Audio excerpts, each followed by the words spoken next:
Vous êtes aujourd'hui à Goma dans ces échanges, ces plaidoyers. Pouvons-nous savoir actuellement la situation de la malnutrition au pays et au Nord Kivu en particulier? Oui, vous savez, nous avons un problème très sérieux et c'est un danger pour nous. Pourquoi? Puisque le taux de malnutrition chronique, je parle du chronique seulement, est de 42, disons 43%. Et ça, c'est selon l'enquête qui a été menée, l'enquête qui a été menée mixte, qui a été menée en 2017-18. Qu'est-ce que cela ça représente? Ça représente à peu près 6 millions d'enfants qui sont dans cette situation. Et la conséquence, c'est que ces enfants vont grandir avec des déficiences intellectuelles. Il y a des pertes économiques énormes, n'est-ce pas? Et ces enfants-là seront une charge pour la République quand ils vont grandir. Donc, nous sommes interpellés pour prendre des mesures idoines maintenant. Puisque si nous attendons, la situation sera pire. Voilà. Et ici, au Nord Kivu, dommage de le dire, hein, le taux est au-dessus de 45%. Je crois que nous sommes à 46%, quelque chose comme ça. Et là aussi, c'est grave. Pour une région, une province comme le Nord Kivu, qui est le grenier, en fait, du Congo.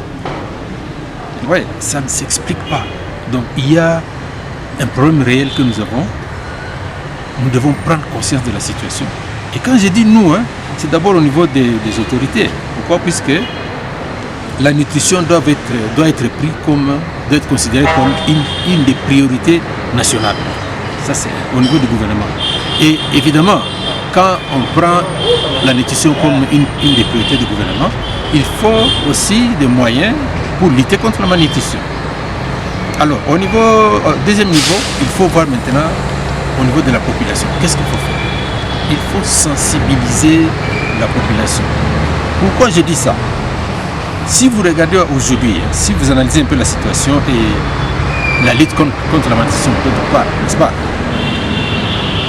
Les interventions de lutte contre la malnutrition sont orientées plus sur le traitement des cas de malnutrition. Cela signifie quoi? C'est-à-dire ceux-là qui financent les interventions pour lutter contre la malnutrition, ils viennent notamment pour éteindre les feux. Mais il faut faire des activités préventives, c'est ça. Et nous sommes en train de lutter pour que le gouvernement puisse changer la donne. C'est-à-dire, au lieu de donner plus de moyens au traitement, donner plus de moyens à la prévention. Et le pronanite est là. Et c'est pourquoi nous sommes en train de passer dans les provinces pour expliquer la situation et pour expliquer comment on peut résoudre ces problèmes de malnutrition. La situation est grave. La malnutrition, c'est une crise latente. Et si nous attendons, si nous n'agissons pas aujourd'hui, le problème sera grave dans 5, 10, 15 ans. Et quel est l'apport du secteur privé dans cette lutte? Oh, vous savez que le secteur privé, c'est à la base de tout ça, n'est-ce pas? C'est-à-dire, nous devons faire en sorte que le secteur privé soit organisé autour de la FEC. Autour de la FEC. Pourquoi? Parce que la fédération des entreprises du Congo regroupe tous les entrepreneurs du Congo, n'est-ce pas? Et nous devons faire en sorte qu'il y ait une symbiose entre la FEC et ses membres. Ça, c'est un. Qu'il y ait des politiques qui collaborent, qui nous aident à endiguer ou bien à enrayer ces problèmes de malnutrition. Pourquoi? Puisque la FEC, tout comme les entrepreneurs, c'est eux qui produisent, c'est eux qui transforment, c'est eux qui importent. Et tout ça, ça doit se faire sous le leadership du gouvernement. Il y a des lois sur la loi cadre sur la sécurité alimentaire, il y a la loi cadre sur la fortification alimentaire pour lutter contre les carences en micronutriments. Il y a la loi sur les substituts de lait maternel. Vous voyez?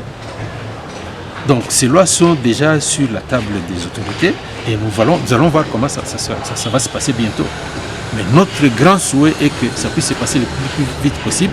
Comme ça, nous, on va continuer à suivre l'exécution.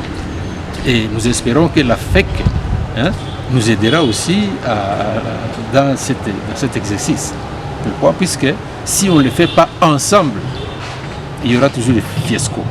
Voilà. Quoi qu'il soit, il Saman, excuse-moi peut-être. Oui, avant de passer en Kiswahili, vous l'avez dit en introduction, le Nord Kivu, c'est quand même les greniers de l'Est, et si pas, pourquoi pas de la République entière. Mais quels sont les facteurs au fait qui expliquent qu'il y ait un taux aussi élevé de malnutrition au Nord Kivu? Bon, au Nord Kivu, ça s'explique. Hein?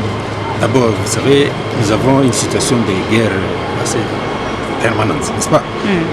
Il y a des crises à tout moment, et en sorte que les producteurs ne produisent plus, puisqu'ils ont fui les champs, etc., ils ne produisent rien, n'est-ce pas? Et ce qui fait que les produits ils ne produisent plus, et puis et ce qu'il y avait avant ne circule pas dans tout le coin de la région. La deuxième chose, il y a un problème qu'il faut se dire. Hein. Nous sommes des Africains. Hein. Nous avons nos habitudes alimentaires. Et nous sommes vraiment liés à ces habitudes alimentaires. Je ne veux pas commencer à vous citer un à un, hein, n'est-ce pas? Mais nous devons faire en sorte qu'il y ait la sensibilisation des populations pour qu'on puisse changer.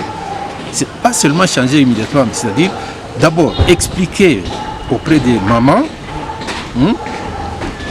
les problèmes de malnutrition et comment est-ce qu'on peut lutter contre la malnutrition pour que les mamans, les parents en général puissent changer leur façon de voir les choses en termes de nutrition. C'est ça. Je crois que c'est ça. Hein? C'est-à-dire faire en sorte que la sensibilisation puisse passer vraiment jusqu'au niveau les plus bas de la société. Et nous avons la chance d'ailleurs que le ministère de la Santé a une bonne structure de la zone de santé jusqu'au niveau communautaire. Et nous avons des activités comme la nutrition assise communautaire qui doit être... Nous avons besoin de faire la promotion de cette activité. Puisque là, on fait en sorte que les autochtones dans les différents coins de la République soient responsables de leur propre santé. C'est-à-dire, on les explique comment ils doivent lutter contre la malnutrition en termes d'amener l'enfant, dès que l'enfant est né, suivre le programme de vaccination, faire l'allaitement maternel exclusif et faire en sorte que pour les 2